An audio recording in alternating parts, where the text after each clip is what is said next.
I've spent most of my life in law enforcement.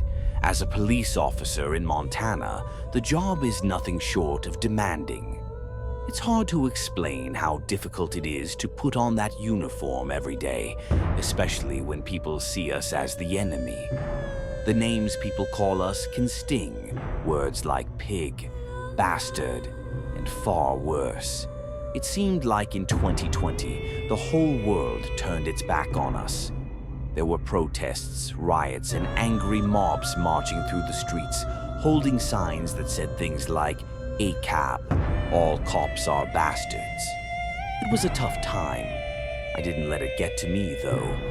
I told myself not to take it personally, but sometimes it was hard not to. I never thought I'd be a cop. When I was younger, I had dreams of doing something else, something more peaceful. But life has a way of throwing curveballs. College didn't work out for me, and I needed something stable. So I found myself walking through the doors of a police academy. I wasn't sure what to expect, but I figured I'd give it a try. Over the years, there have been countless nights, moments that have made me question my decision to wear this badge. But there's one night, one moment that stands out above the rest.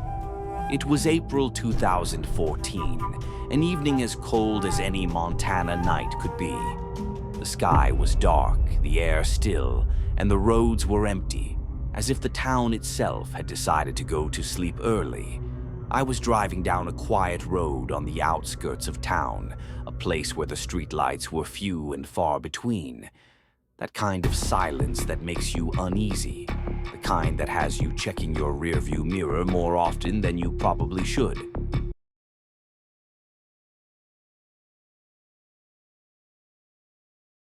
More often than you probably should. And then, there they were. Headlights, bright and blinding, appeared in my rearview mirror. A car sped past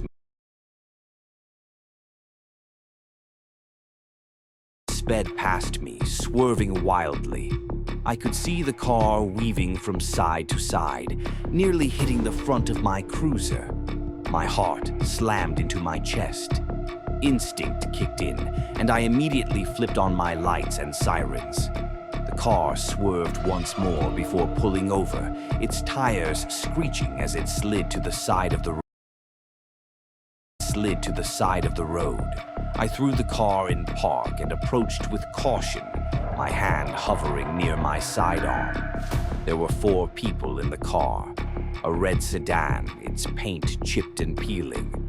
The driver, a man in his 30s, looked a mess. His hands were shaking, sweat beading on his forehead. His eyes were wide with fear. The moment I got close, I could feel it. Something was wrong. Driver's license and registration, I said in my firmest voice, trying to keep my own anxiety in check. The man didn't respond immediately, but after a moment, he handed over his license. I looked down at the name on it, Richard Ramirez. My stomach dropped. That name had come up in a robbery and shooting the night before, a dangerous suspect that dispatch had warned us about. Richard Ramirez. The words armed and dangerous echoed in my mind. I stepped back to my cruiser, my eyes never leaving the car. My hand was still on my gun. I radioed for backup, my voice steady, though my heart was racing. Everything inside me was screaming to be cautious, but I had to maintain control. I returned to the car, my mind racing through possible scenarios. Richard was still fidgeting in his seat. He kept his hands in plain view for a moment, but then, almost imperceptibly, he started to move them towards his pocket. "Keep your hands where I can see them," I barked, my voice sharp, but Richard didn't listen. His hand slipped into his pocket. I didn't think, I just reacted.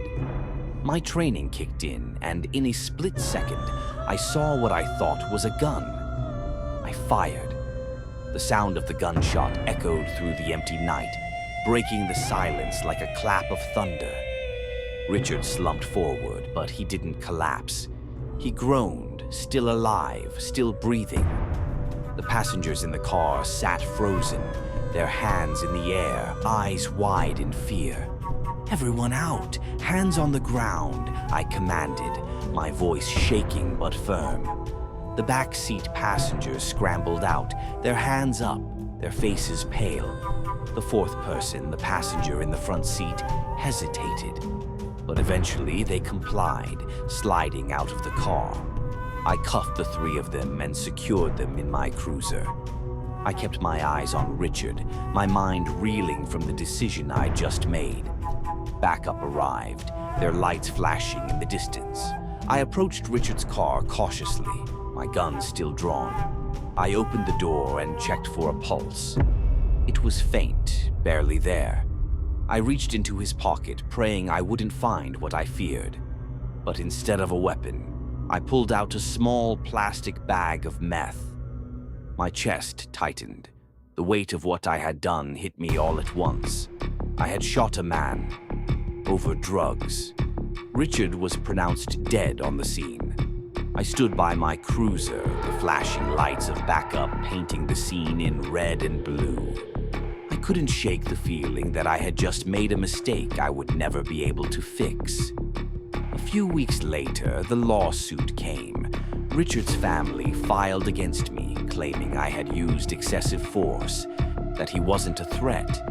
The media caught wind of it, and soon my face was plastered on every news outlet. People on the internet called me a murderer. The death threats flooded in. "Pig. Murderer. You deserve to rot in hell," they said. It was like a constant barrage of hate, and no matter how much I tried to ignore it, it was impossible. I couldn't escape it. The trial stretched on, each day more draining than the last. The department stood by me, and the judge cleared me of all charges, ruling that I had acted in self-defense. But even after the legal system cleared my name, the court of public opinion had already convicted me. As time passed, the guilt never left me. I questioned every decision I made. I questioned whether I had done the right thing, if I had given him a chance, or if I had acted too quickly. One night, as I was patrolling near the same area where the shooting had occurred, I noticed a car behind me. At first, I thought it was just another driver, but the car stayed behind me, turning down every road I did. I radioed in for backup. "This is Officer 327. I think I've got a tail. Requesting backup." Before backup could arrive, the car sped up, pulling alongside my cruiser. I glanced over and my blood went cold. It was a young man, his face twisted with rage. "You killed my brother, you bastard!" he screamed, throwing something at my car.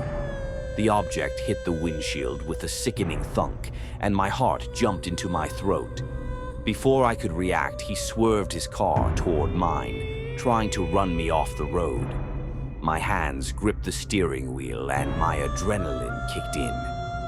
I hit the gas, trying to gain distance between us. Sirens blared in the distance, and just as quickly as he appeared, the man sped off, disappearing into the night. We never caught him, but I couldn't shake the feeling that Richard's death was more than just a tragic incident to some people. It was personal. The following months were some of the darkest of my life. I started questioning everything. I thought about quitting. I thought about ending it all. I didn't want to be a burden to anyone. But then I thought about my family, my friends, the people who still depended on me. So, I sought help. I started seeing a therapist, someone who could help me navigate the weight of my decisions. It wasn't easy. It still isn't. But I'm learning to carry that weight, to process it. And then, one night, something happened that made everything come crashing down.